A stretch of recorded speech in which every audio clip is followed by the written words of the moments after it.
This is the 2020 Nissan Terra.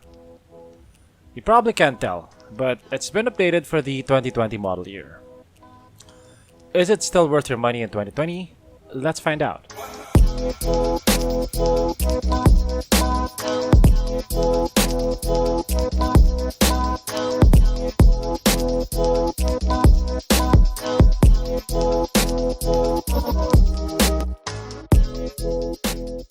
I think the Terra looks better in person than it does in photos or videos. In photos and videos, it looks pretty plain. The design looks pretty simple. But in person, it has presence. It looks bigger and more masculine than the Fortuner or the Montero. It looks angular and modern looking, but its overall profile is also very classical looking.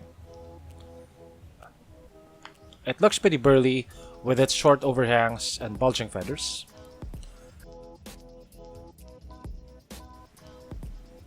It reminds me of more classical SUVs like the Nissan Patrol or the Pajero.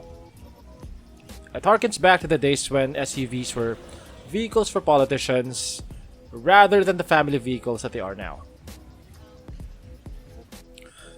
The Nissan Terra receives a couple of visual updates for the 2020 model. Try to spot them in 15 seconds.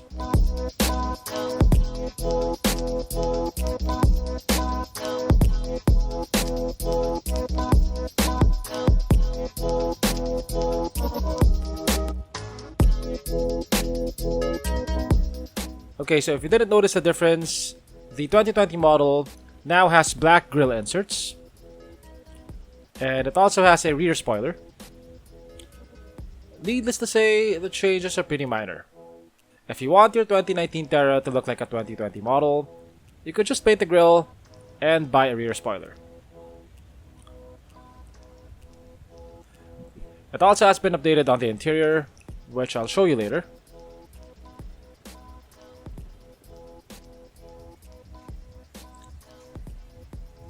I've done a couple of videos on the 2019 Terra, but I mostly drove it on-road. In this video, we'll focus on the 4x4 capabilities of the 2020 Terra. But first, let's check out the interior. Power adjustable seats.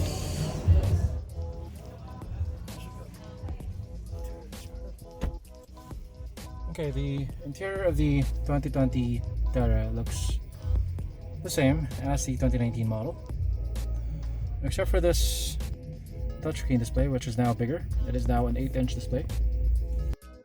Meron na po siyang built-in po na offline map.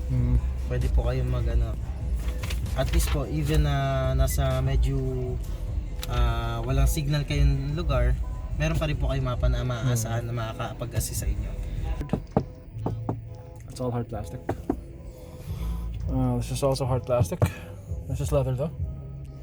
The steering wheel is leather covered, but it's pretty thin. It's leather covered, but it's not very well padded. It's pretty firm. You have dual zone climate control.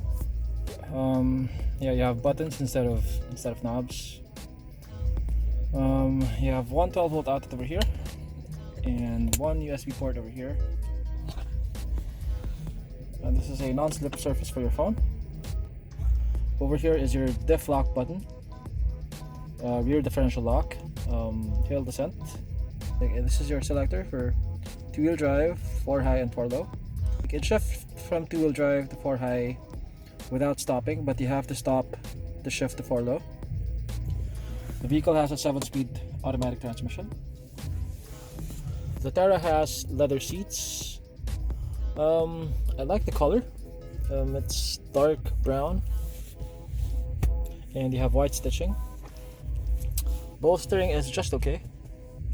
So the Terra has a digital rear view camera. Meron po siyang meron siyang intelligent rear view mirror po. Unlike po kasi halimbawa po meron tayong bagahe sa likuran. And black na po yung pinaka view natin. Pwede po natin siyang gamitin. Bibigay pa rin yung exact na view ng likuran natin.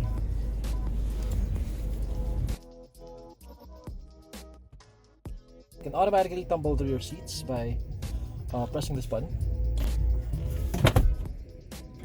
rumbles. Okay, so rear legroom is pretty good. Headroom is also nice. I have about this much headroom, about 1.5 inches. I have 2 air vents over here, down here, and I have 2 more up here. Air controls are over here, and of course there's this 10-inch display. The seats don't have a lot of bolstering. They're pretty flat, so if you're going fast around corners, you might be thrown side to side. You have a padded armrest with 2 cup holders.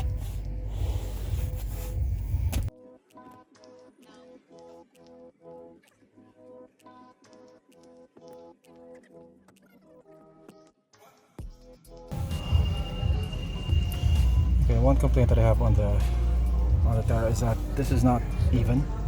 There's a huge bulge down here, and so my foot is not flat against the Ford. It's at an angle, as you can see. This is your HDMI outlet for the 10-inch screen. You have one USB port. The Terra's mechanicals are the same as the previous year model. It still has the same 2.5-liter engine and 7-speed transmission. The Terra has more power than the Montero, the MUX 3.0, and the Fortuner 2.8, but less power than the Everest 2.0 bi-turbo and the Chevrolet Trailblazer 2.8. I test drove the 2019 Terra on a small slalom course last year. The suspension is a bit too soft for slalom driving. The body roll was almost excessive at times, but the soft suspension is ideal for comfort and also for off-road driving. It gives the vehicle a lot of articulation in uneven roads. Anyway, I got to test drive the 2020 Terra on this track that was set up by Nissan to showcase the 4x4 capabilities of the Terra. First off, let me talk about the 360 camera. While the 360 camera is pretty useful when parking the vehicle, it is also surprisingly very useful when doing obstacles like this, and I can imagine it being very useful off-road. I remember when I was test driving the Everest and even the Raptor, there were obstacles when I couldn't see the ground. All I could see was the sky, and I had to rely on spotters outside the vehicle for guidance. On this track, the spotters barely helped me at all, and they didn't need to so much. I could use the cameras to check where my wheels are in relation to the ground. On this particular obstacle, only one wheel at the front and one wheel at the back has traction. If you don't have differential lock, you'd just be spinning wheels in the air. But as you can see, as soon as the rear differential was locked, the vehicle started moving with very little wheel spin.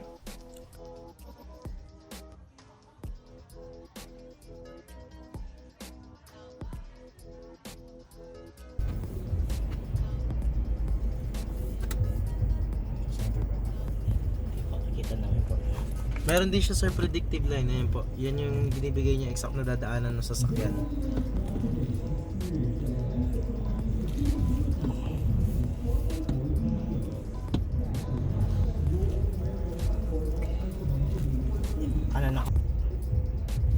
The second obstacle tests the rigidity of the chassis as well as the articulation of the suspension.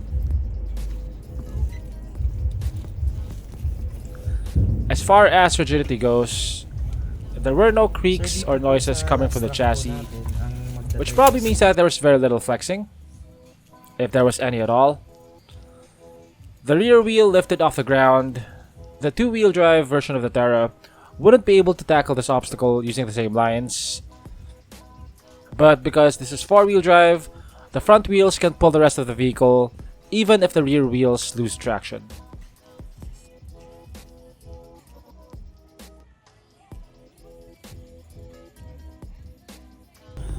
The last obstacle tests the approach and departure angles of the Terra. Approach angle for the Terra is 32.3 degrees, and the departure angle is 26.6 degrees.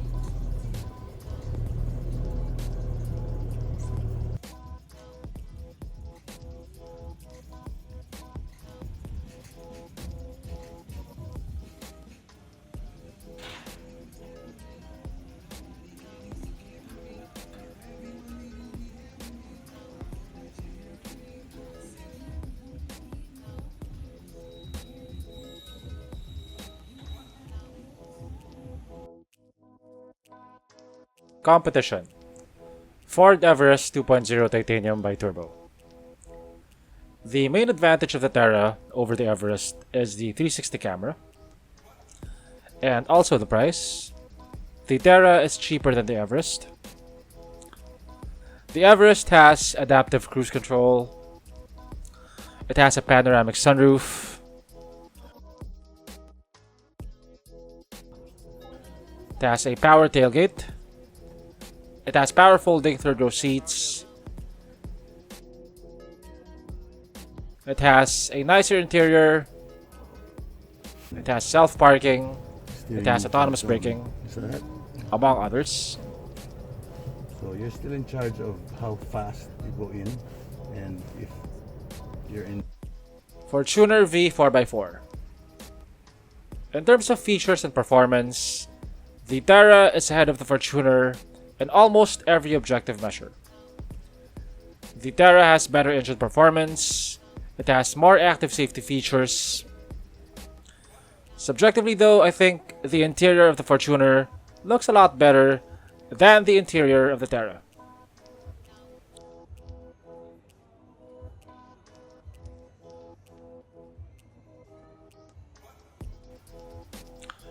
Mitsubishi Montero GT 4x4. The Montero GT 4x4 hasn't been released here in the Philippines as of now, but according to sources, it will be better equipped than the Terra, but also a lot more expensive, with some saying that it will sell at 2.45 million, which will make it the most expensive PPV in this segment. So is the Terra better than the Montero, the Everest, the Fortuner?